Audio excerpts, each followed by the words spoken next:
L'air est dense, un mélange étouffant d'encens lourd, d'huile de myrrhe et d'une odeur subtile, presque imperceptible, de peur. La seule lumière provient des faibles rayons du crépuscule, filtrés à travers d'épais rideaux de soie, teignant la chambre d'une couleur ambrée maladive. Nous ne sommes pas dans la magnificence de Suse ou de Persépolis. Nous sommes dans les profondeurs de la forteresse privée du roi, l'harem. Les doigts des servantes se déplacent rapidement sur la peau douce. Elles appliquent de l'huile parfumée. Leurs mains tremblent, mais ce n'est pas à cause du froid. La jeune fille qui est préparée n'est qu'une enfant. Ses clavicules saillent fragiles sous le voile fin. Elle ne sait pas si elle est la numéro 100 ou la numéro 1000. Les chiffres ont perdu toute signification dans ce labyrinthe. Elle ne connaît qu'une vérité, une vérité qui glace le sang dans ses veines.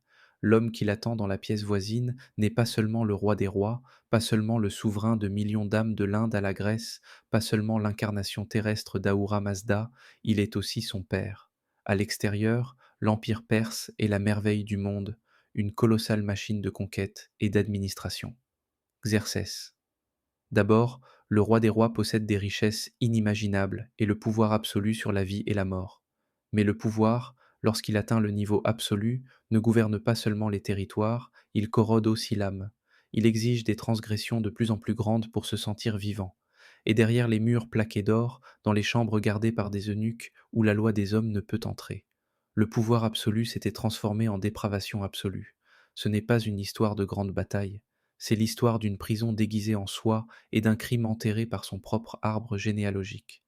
Un secret que les historiens grecs de l'Antiquité n'osèrent que murmurer, mais qu'ils n'ont jamais osé écrire clairement. Pour comprendre la chute de Xerxès, nous devons comprendre la machine qu'il a créée.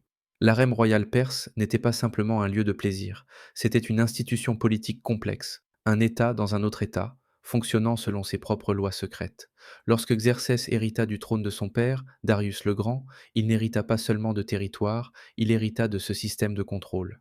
L'harem était un outil de pouvoir. Il était situé dans les entrailles du palais, conçu pour que personne ne puisse entrer sans permission et personne ne puisse s'échapper. Des couloirs longs et interminables, de lourdes portes en cèdre, des jardins intérieurs où la lumière du soleil restait piégée. À l'intérieur vivaient des centaines de femmes, une mosaïque vivante des conquêtes de la Perse. Il y avait des princesses de royaumes vaincus, envoyées comme garantie de paix. Il y avait des filles de nobles Perses offertes comme tribut pour assurer la loyauté de leur famille. Il y avait des danseuses, des musiciennes et des concubines de chaque province. Chacune avait un rôle dans une hiérarchie rigide. Elles étaient la propriété de l'Empire. Et qui administrait cette prison luxueuse? Les eunuques, des hommes à qui l'on avait enlevé la capacité de procréer, et avec elles toute loyauté envers une lignée ou une famille propre. Leur seule loyauté appartenait au roi. Ils étaient les administrateurs, les espions, les gardiens et parfois les bourreaux. Ils contrôlaient l'accès, la nourriture, les bijoux, le calendrier des visites et, le plus important, ils contrôlaient l'information. Chaque femme qui entrait dans l'harem passait par un processus de préparation méticuleux. On leur enseignait les arts érotiques, la musique, la danse et la conversation raffinée.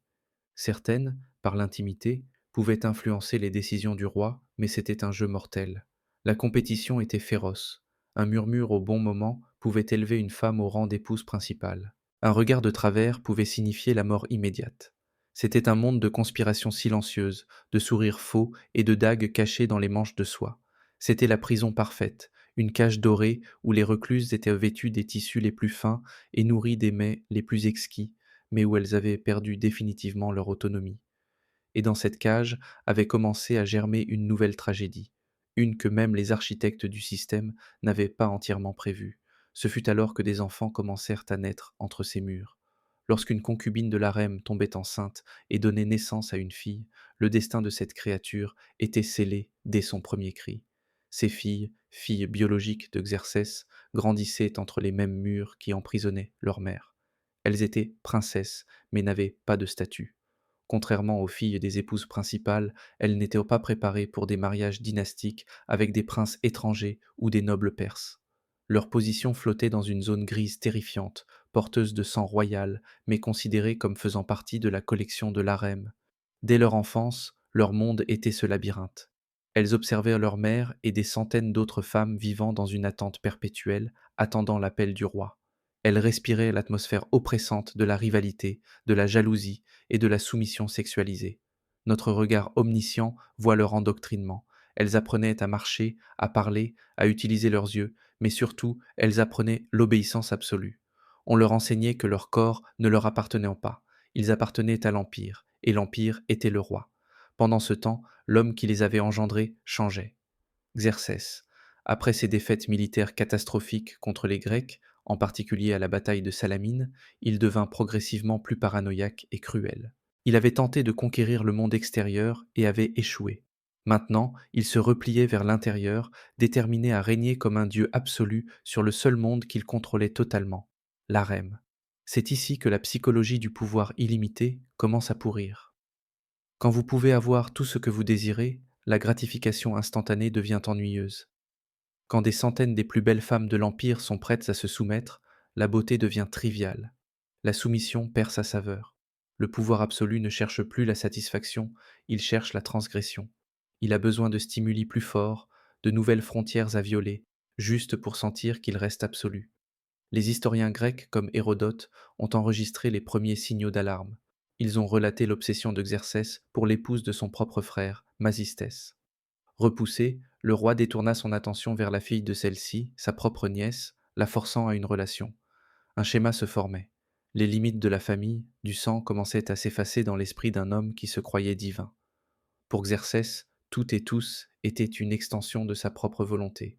Il gouvernait des nations, il possédait des femmes, et, de manière terrifiante, il possédait les enfants qu'il créait. À mesure que ces filles nées dans l'harem atteignaient la puberté, l'ambiguïté de leur statut se transformait en sentence. Elles n'étaient pas envoyées en mariage, on ne leur permettait pas de partir. Elles étaient retenues pour un but non dit. Elles restaient là, à la portée du même homme qui les avait engendrées. Les eunuques le savaient, les servantes le savaient, leur mère le savait, et elles s'horrifiaient en silence. Mais dans l'harem, le silence était le seul mécanisme de survie. Quiconque osait parler, même murmurer, disparaissait simplement. La machine de contrôle fonctionnait à la perfection. Elle était conçue pour protéger les secrets du roi à tout prix. La transgression n'était plus seulement une idée, elle devenait une pratique. L'historien grec Ctésias, qui servit comme médecin à la cour perse et eut accès aux archives royales, a insinué les profondeurs de cette corruption. Bien que ses œuvres ne survivent que sous forme de fragments, ses récits peignent un tableau de décadence morale extrême où les tabous les plus sombres étaient la norme dans le palais. Pour les jeunes princesses, la coercition était absolue. Comment pourrait-on refuser à l'homme qui était à la fois son père, son roi et son dieu terrestre? Elles étaient des prisonnières nées dans la cage, élevées pour le plaisir du geôlier. Le système non seulement le permettait, il le facilitait activement. Les eunuques, dont la seule fonction était de satisfaire les désirs du roi, étaient chargés de préparer et de livrer ces jeunes filles. Il n'y avait pas de moralité dans la transaction, seulement de la logistique. L'architecture de l'harem aidait au secret. Des chambres isolées connectées par des passages cachés assuraient que ce qui se passait dans les appartements privés du roi restait invisible pour le reste du palais. Xerxès, isolé par son propre pouvoir, ne voyait plus des personnes, il voyait des objets pour son usage. La déshumanisation était totale. Ces filles n'étaient pas de la famille, elles étaient le produit le plus exclusif de sa collection. Les utiliser était l'affirmation maximale de son dominion sur la création elle-même. L'atmosphère dans l'harem devint plus lourde, plus paranoïaque. Les mères essayaient de cacher leurs filles, mais c'était inutile. Les eunuques tenaient des registres précis. Quand le roi en réclamait une, il n'y avait pas d'appel. L'homme qui avait fouetté la mère, l'Hellespont avec des chaînes pour l'avoir défié, exerçait maintenant la même tyrannie irrationnelle sur son propre sang. L'empire extérieur commençait à montrer des fissures, mais l'empire intérieur, celui de son palais, s'était transformé en un royaume de cauchemars. Même dans les sociétés anciennes, avec des standards moraux très différents des nôtres, l'inceste entre père et fille était le tabou universel. En Égypte, les pharaons épousaient leurs sœurs. Dans la Perse elle-même, la coutume appelée xwedodar, mariage consanguin, pouvait permettre des unions entre cousins ou même demi-frères pour préserver la pureté de la lignée. Mais la relation père-fille était la dernière frontière, une ligne que même les tyrans les plus brutaux osaient rarement franchir. Pour Xerxès, c'était précisément l'attrait. Briser le tabou suprême était l'affirmation du pouvoir suprême. Cela démontrait qu'il était véritablement au-dessus de toute loi humaine, naturelle et divine. C'était le seul acte qui restait à un homme qui possédait tout pour sentir qu'il pouvait encore prendre quelque chose d'interdit. La chambre est étouffante de parfums. La jeune fille, la fille du roi, est conduite à l'intérieur. Les eunuques montent à la garde dehors. Leurs visages sont des masques de pierre. Ils entendent tout, mais ne traitent rien. Ce sont des murs qui respirent. Notre regard omniscient se concentre sur la psychologie de la victime. Il n'existe pas de concept de consentement. Comment quelqu'un pourrait-il refuser à l'homme qui détient le pouvoir littéral de la vie et de la mort sur elle? Un homme qui est à la fois son père, son roi et son Dieu. Elle a été entraînée pour cela depuis sa naissance. Toute sa vie et le système complet qui l'entoure ont été conçus pour la conduire à ce moment précis. La soumission a été industrialisée. Ce n'est pas un choix, c'est une fonction programmée. Pour Xerxès, c'est le pinacle de la possession. Il ne s'agit pas de luxure, pas au sens simple, il s'agit d'un solipsisme absolu. C'est l'acte de consommer sa propre création, un cycle pervers de contrôle, où il est à la fois le créateur de la vie et son consommateur. C'est la démonstration finale que son dominion n'a pas de limite. Les sources historiques grecques, qui méprisaient Xerxès et les Perses, ont enregistré les fragments de cette vérité. Elles ont obtenu des informations de déserteurs, d'espions et de nobles Perses tombés en disgrâce. Elles ont murmuré que dans ces dernières années, Xerxès ne faisait plus de distinction. Son esprit, usé par le pouvoir illimité et l'humiliation militaire en Grèce, s'était effondré dans un trou noir de dépravation. Tandis que l'empire extérieur se fissurait, le roi était occupé à consolider son empire de corruption interne. Il négligea les affaires d'État. Les gouverneurs provinciaux, les satrapes, commencèrent à abuser de leur pouvoir. L'armée perdit son moral. Le colosse perse vacillait. L'harem, qui avait autrefois été le symbole vibrant de son étendue et de son pouvoir, était maintenant devenu la tombe de sa santé mentale. Et dans cette tombe, d'innombrables vies jeunes étaient écrasées dans un silence rituel. Les filles que l'histoire ne nommerait jamais, brisées par leurs propres géniteurs, devenaient des fantômes errants dans leur propre maison, témoins muets de la chute morale de l'homme le plus puissant de la Terre. Un système construit sur la peur et le secret se dévore inévitablement lui-même. L'effondrement était inévitable. En l'an 465 avant Jésus-Christ, la patience de l'élite perse s'était épuisée. La mort de Xerxès n'est pas venue du champ de bataille en Grèce, elle est venue du cœur de son propre palais, de sa propre chambre. Le conspirateur principal était Artabanos, le capitaine de la garde royale, l'homme le plus proche du roi, le custode de sa vie, l'homme qui savait peut-être trop sur ce qui se passait derrière les portes fermées. Il agit en complicité avec un eunuque de haut rang, Aspamitrès, l'un des administrateurs de la même dépravation que le roi avait cultivée. Une nuit, Artabanos entra dans les appartements royaux. La mort fut rapide et brutale. L'homme qui se croyait un dieu, l'homme qui avait violé toutes les lois naturelles, mourut sous la lame de son propre serviteur. Le silence forcé de l'harem se brisa. Cris, choc du métal, sang tachant les coûteux tapis persans. Le chaos s'empara du palais. Eunuques et gardes luttèrent pour le contrôle. Artaxerxès, le fils de Xerxès, agit avec rapidité, accusant son frère aîné Darius du meurtre et l'exécutant immédiatement, consolidant ainsi son propre ascension au trône. Et les femmes de l'harem, ces centaines de vies, quand le dieu tomba, leurs sacrifices furent abandonnés parmi les décombres. Elles ne furent pas libérées, elles furent simplement transférées d'être la propriété d'un roi mort à être la propriété du suivant. Pour ces filles brisées, il n'y eut pas de justice, pas de libération. La mort de leur abuseur ne fut que le début d'un nouveau cycle sous un nouveau maître. La machine de l'harem restait intacte. Que laissa derrière lui Xerxès? Il ne laissa pas un empire plus fort, il laissa un empire humilié par les Grecs, un empire qui avait atteint son zénith et commençait son déclin irréversible. La grandeur architecturale de Persépolis et de Suse était maintenant une coquille vide, une carapace qui cachait la pourriture interne. Mais son legs le plus terrifiant n'était pas ses palais, c'était la malédiction du pouvoir absolu. La véritable malédiction de l'harem était systémique. C'était un système conçu pour dépouiller d'humanité un groupe de personnes, les femmes, et accorder un pouvoir divin à un seul homme. Et dans ce système, la tragédie n'était pas un accident, c'était une certitude. Le pouvoir absolu est une maladie héréditaire qui se transmet de roi en roi, corrompant chaque génération.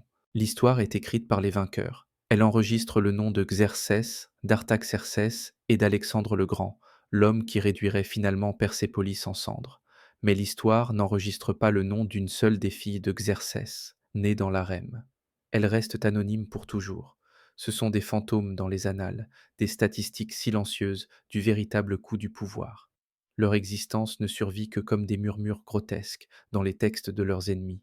Un rappel que les crimes les plus horribles ne se produisent souvent pas sur le champ de bataille, mais dans des chambres scellées, protégées par le silence et la complicité de tout un système. L'histoire de Xerxès et de l'harem n'est pas seulement un chapitre sombre de l'ancienne Perse, mort et enterré il y a 2 millénaires et demi. C'est un avertissement éternel sur la nature du pouvoir sans contrôle. Les murs de pierre de Persépolis sont tombés, mais les harems invisibles se construisent constamment autour de nous. Ils s'érigent partout où le pouvoir se concentre de manière absolue, partout où la transparence est niée et partout où un groupe de personnes est dépouillé de son humanité et traité comme une propriété. L'histoire officielle est écrite par les gouvernants. Nous ne connaissons que ce qu'ils ont voulu que nous sachions. La vérité des victimes, les secrets des chambres fermées, restent presque toujours ensevelis. Quelle est, selon toi, la vérité la plus sombre sur les dynasties anciennes que l'histoire officielle a tenté de cacher? Quels autres crimes ont été oubliés sous la poussière dorée des palais? Commande ci-dessous quelles histoires cachées tu aimerais que nous investiguions. L'histoire n'a pas été écrite par ses victimes, mais c'est notre responsabilité de trouver leur voix. Partage cette vidéo pour nous aider à exposer les recoins sombres que le pouvoir a toujours voulu garder secrets.